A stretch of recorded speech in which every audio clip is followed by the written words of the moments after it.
All right, here we go. Okay, so we are holding by Teres Samech Beis, Seif Hey, what we have established through the eating of Am Yisrael is a very great spiritual tikkun established called Yichud Kudsha Brichu Ushchintei. That is the thing that happens.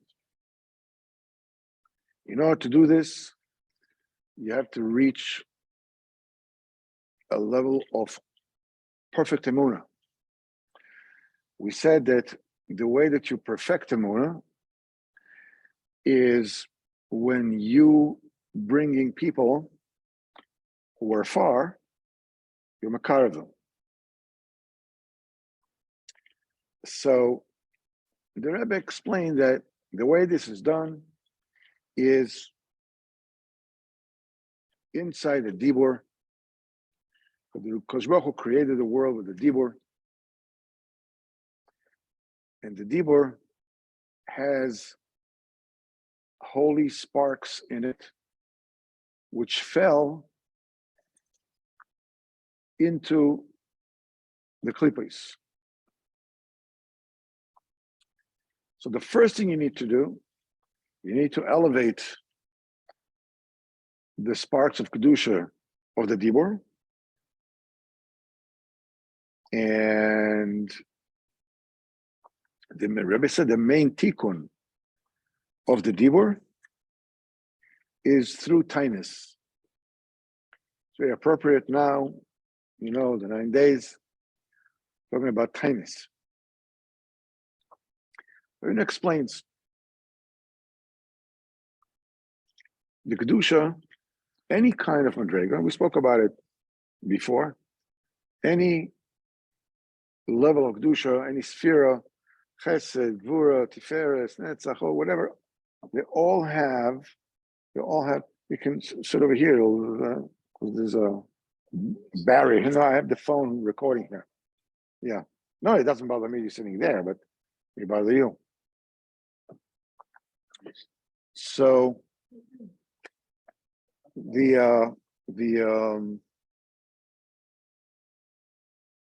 every level has good and bad.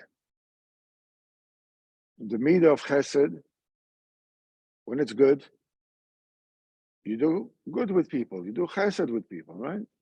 You're in tzedakah, you help them out, you're in Torah with them. Asher maskil al dal, it's just that's the chesed tzedakah. However, the chesed has also potential for bad. The potential of chesed is when you give where it's not warranted.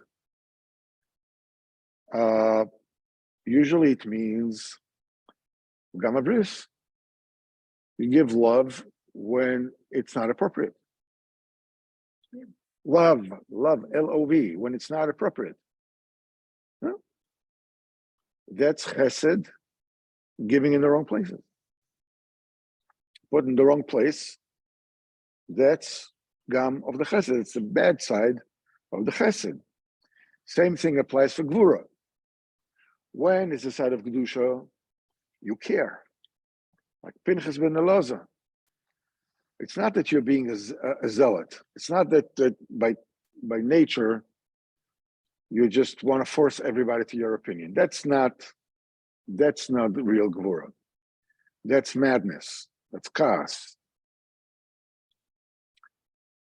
Pinchas ben Elazar was the opposite of that. He got from Kodesh Baruch Hu, brisi shalom, right? He got the bris of shalom. The thing is, he did something, if he would have done it, because he was one of those hotheads. So maybe let's say that he did the right thing. Oh, you can't. But he wouldn't become a Kohen. Okay, so he did the right thing. But the thing is that by his nature, he was ish shalom. Oh, he was a gentle guy. He was a man of peace. But he cared. Amen. Because he was a man of peace. By nature was totally the opposite. He did what he did because he genuinely cared. His chance of getting out alive of that episode was about zero, anywhere between because zero, nil and none, anywhere between that. The entire Shevet, Shimon was there, right? And they were really tough guys. And he killed their president, their Nasi, right? It's just like he totally threw himself into the fire, as it were. Why?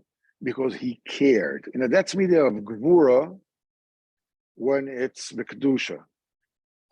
When it is improper, a person is cruel. A person abuses other people. A person forces other people to do what he or she wants with anger. You get away with it. People do what he wants, not because I'm not talking about somebody who's brutal. That's abusive. But people get used to control other people with anger. It doesn't mean that people give him. It doesn't mean that people are giving him or her out of their own volition. They're just appeasing them. Yeah, they just say, forget it. I don't need this Lochenkopf. They're being so angry, whatever. Okay, just give them what it is and shut up. That's midas a gvura, where it's not appropriate. That's what I understand in that situation, right? But in the end, it's from Hashem. So Hashem wants this person to suffer in the end for that anger the other person. You're opening a whole other can of worms. Let's remain on track with this Torah. It's a very good question, but so what is it? Is it good or is it bad? Is chesed good or bad? Okay, chesed is both good and bad. It depends. So now the thing is, now the klipos, when a person does chesed improperly, the klipos have yanika from a chesed because a person did things he was not supposed to do. When a person misuses gvura, that enables the klipa to have yanika for midas gvura. Now,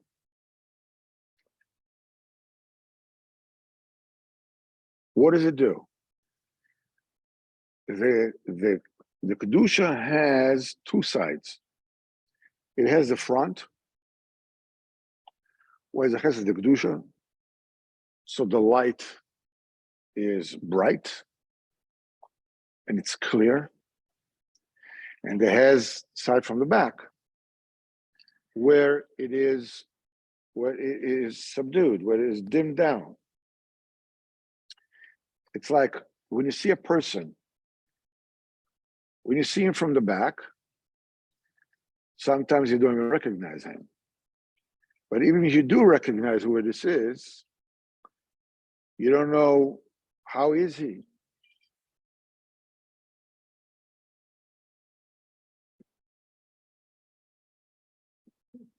Okay.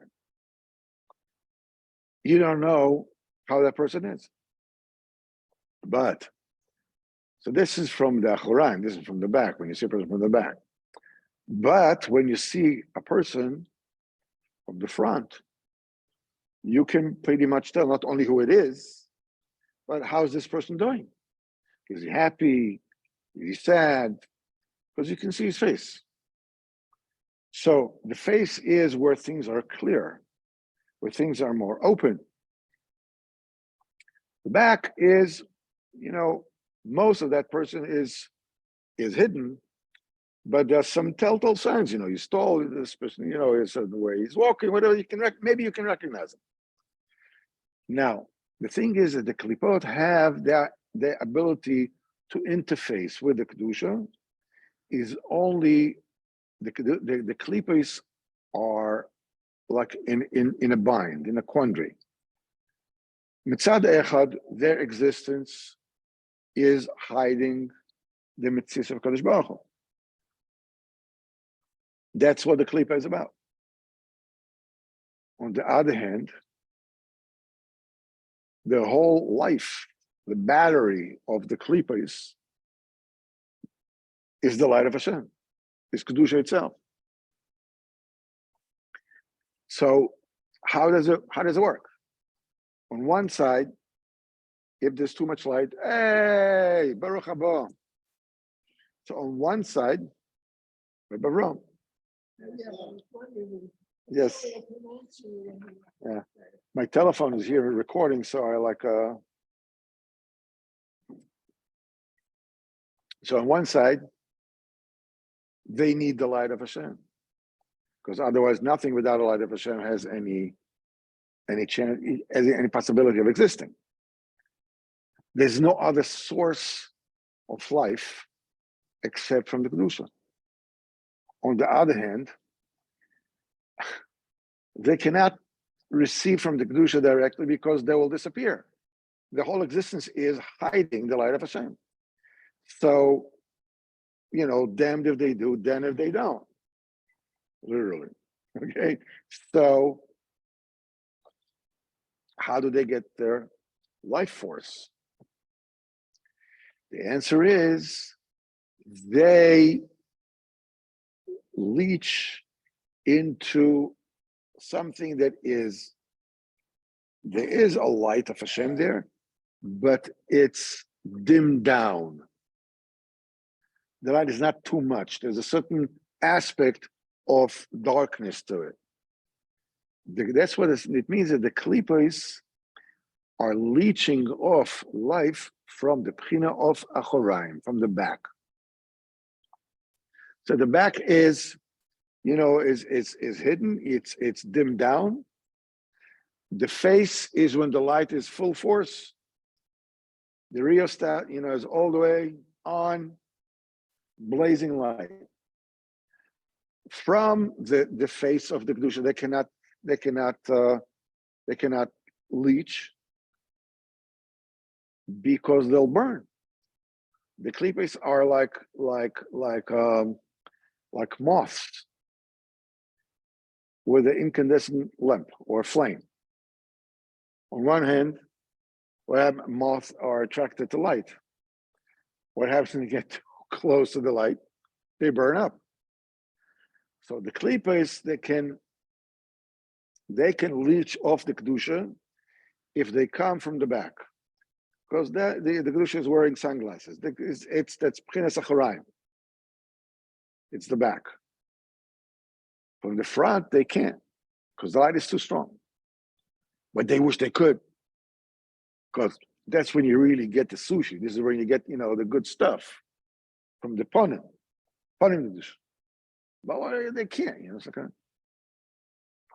So Rabbeinu says sometimes they get mishamayim, they get permission, dafka, to suck from the face of the kedusha.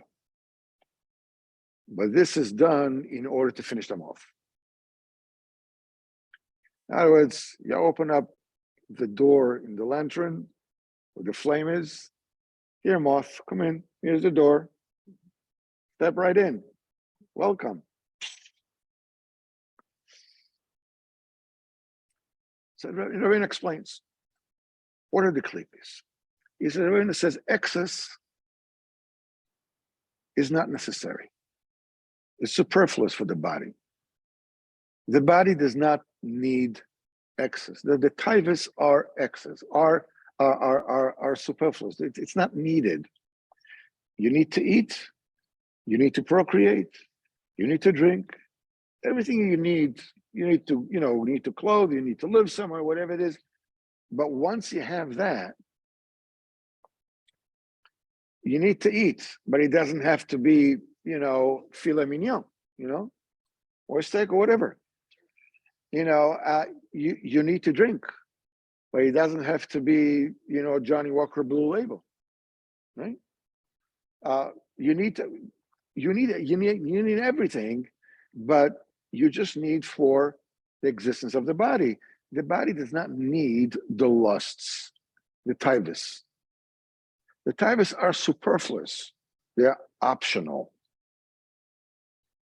So that's why they said the taivas are the klipos. The needs are needs. Needs is kedusha. Wants, that's optional. That's already where the klipos are. There is lighter klipos. There's heavier klipos. There's a klipa snoga, or has good and bad in it, and it goes further away. There's whatever the three klipos that Yecheskel Hanavi describes.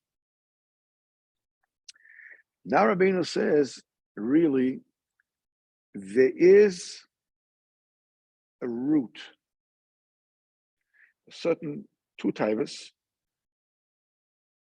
two urges that are the base of all the other lusts, all the other taivas.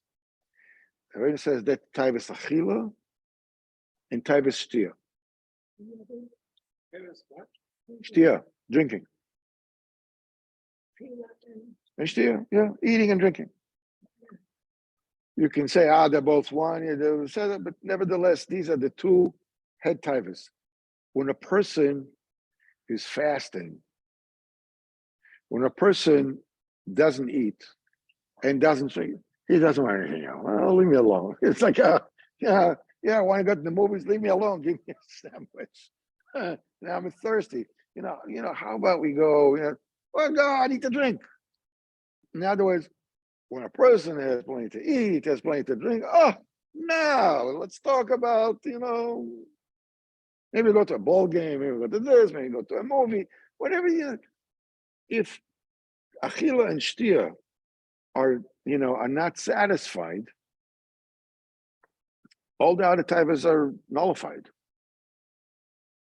A person is not going to, waltz all the way into the rainbow if, without taivas achila and shtia. Taivas achila and shtia, that's the core, that's the root. Now, so that taivas achila and shtia signifies in three klipos, Rabbeinu says. These klipos are Sar HaMashkim, Sar HaOifim, and what's the third? Sar HaTabachim. HaTabachim, the butcher. Sar HaTabachim, Potiphar, right?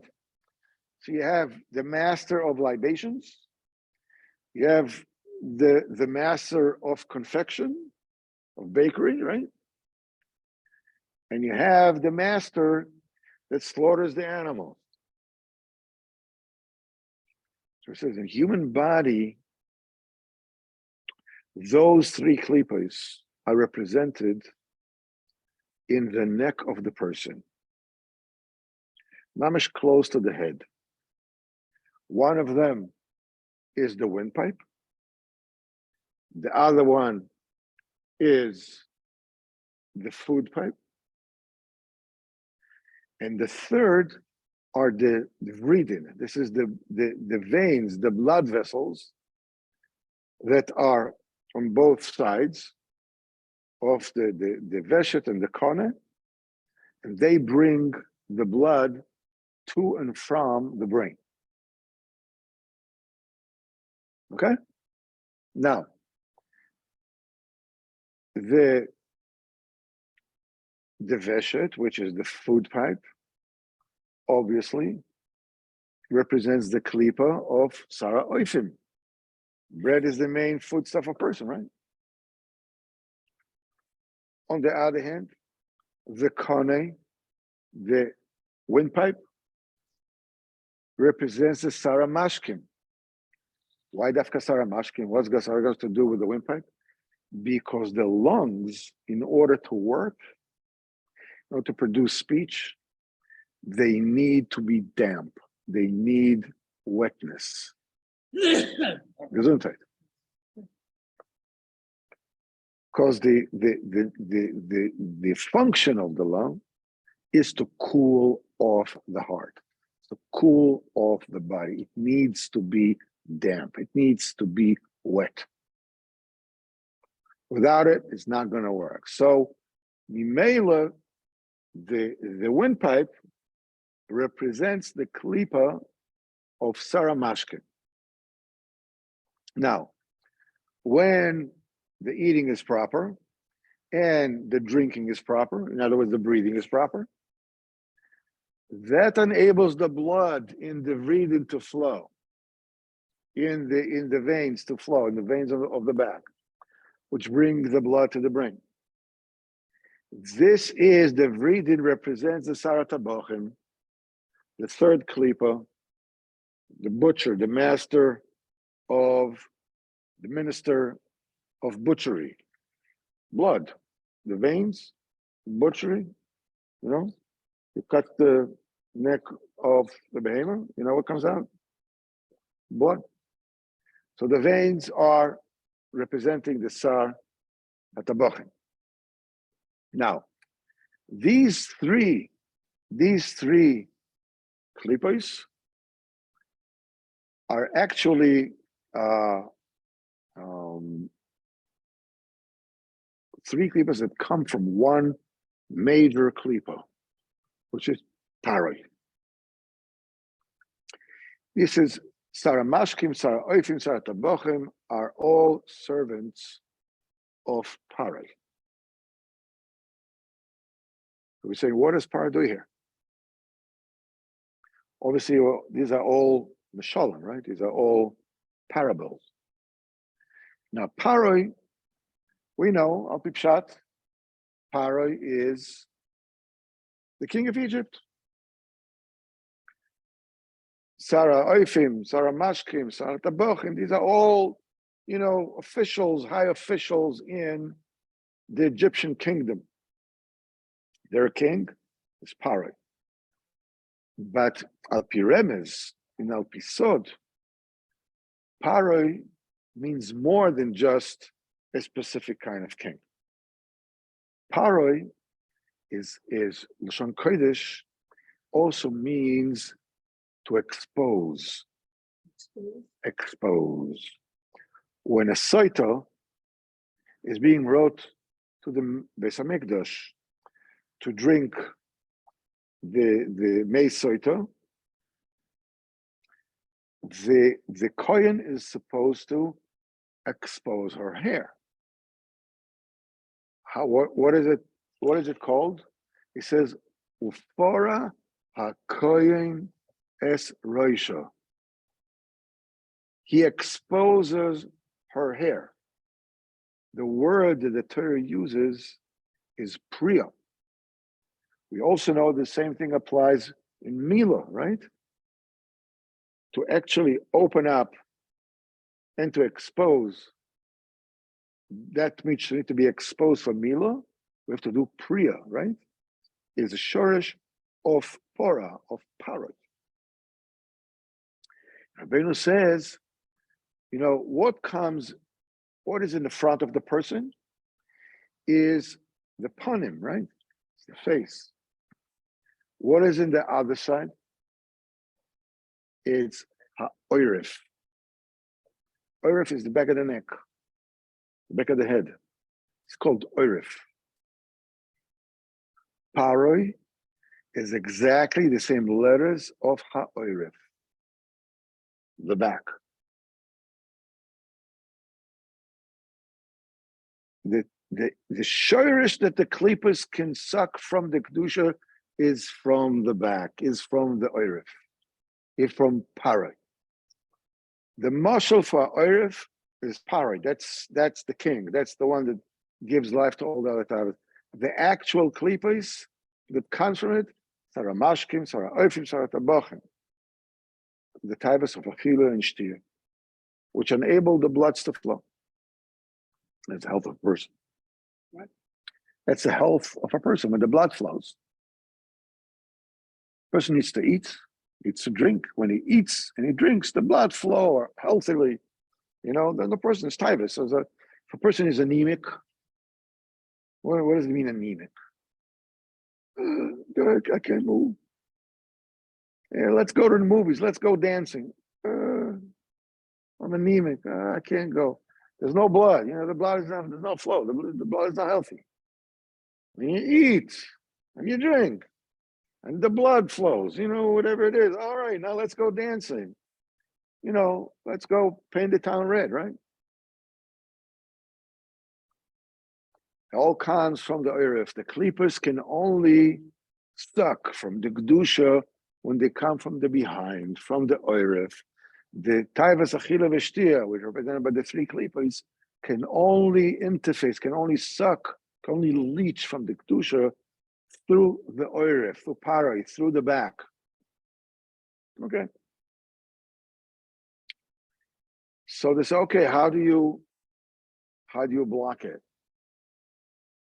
Obviously, if you want to fight against the Klipos, we need to block their access to the Kedusha. That's why when it says that the Shloshesar Paras is Sarah Mashkim, Sarah Tabochim, and the Vridim, which are a euphemism for Tavis Achila, Tavis Shtir, and the Yanika, their leaching is from Paroi, the Oiref, the back. Now, the air pipe, the windpipe, the food pipe, and the breathing are very, very close to the mouth. It's right at the top of the neck. In the mouth, you have the 5 instruments of the dibur. You have the back of the mouth, the throat. You have the roof of the mouth. You have the teeth. You have the tongue. You have the lips.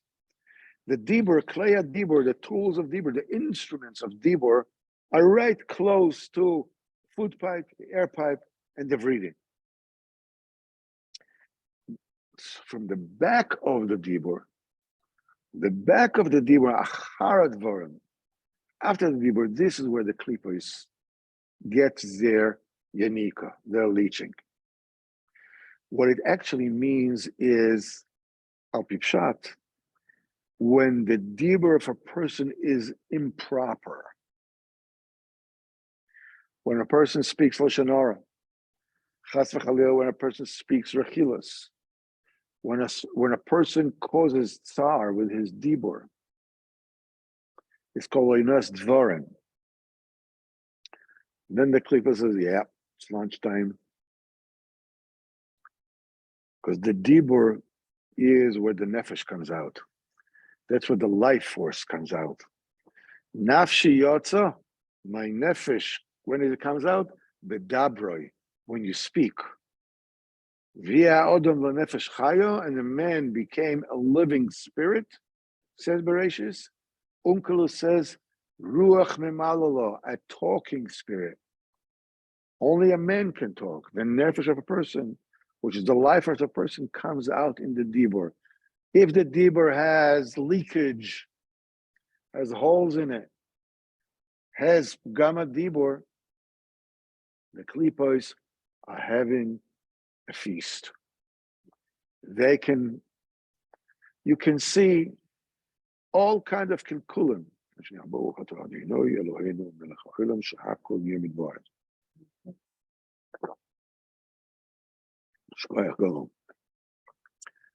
All the kilkul in Shlom Bayis, and where does it come? Dibur. Even all these demonstrations. If this guy, from the judicial, the minister of whatever, of law, whatever it is, If he wouldn't have said, listen, I'm reforming the whole judgment, shut up. What do you have to talk so much?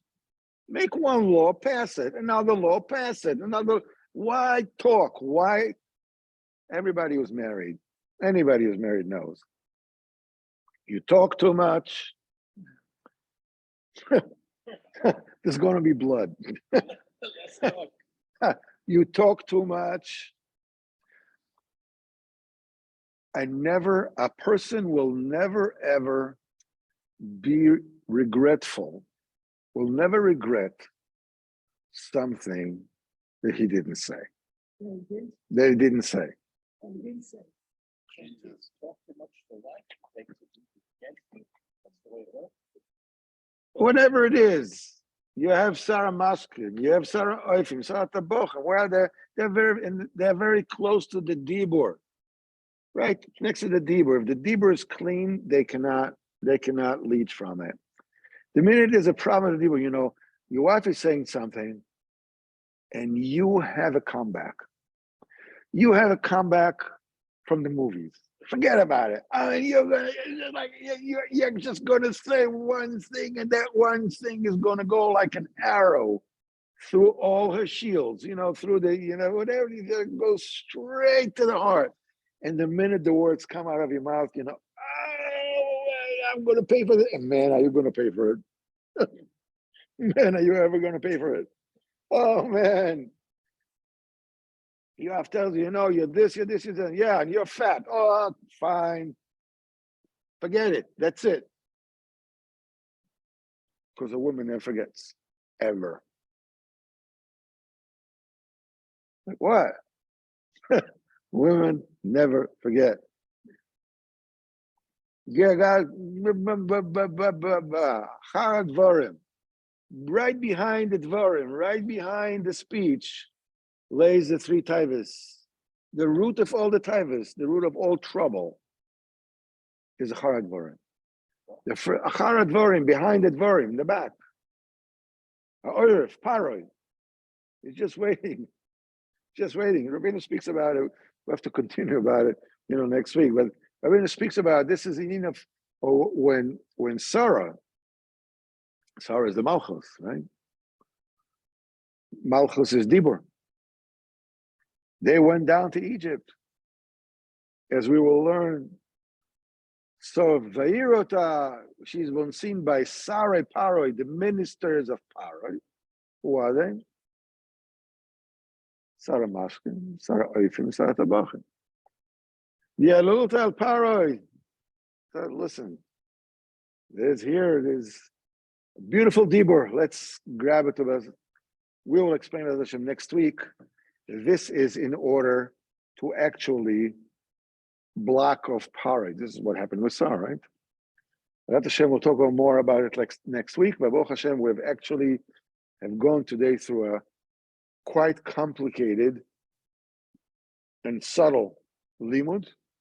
Rat Hashem, we will see how all this is being rectified through tainus. Tainus. Tisha B'Av is Thursday? Wednesday night, Thursday. Wednesday night, Thursday. Yeah. All day Thursday. We're all day Thursday. Yeah. So next week we can start at 9. You want at 9 o'clock? When? Next week. Yeah, we'll be here. It's a good time. Well, you're gonna eat something. Bring a kugel or something, Also, we'll talk about it next week. I think let us relax. Okay. Okay, hold on just 1 second. Or maybe we'll do it Sunday. I can do it Sunday. I can do it Sunday. It's up to you. Hold on just 1 second. Let me just stop the recording. Hold on. Stop the recording. Here we go. Stop the recording.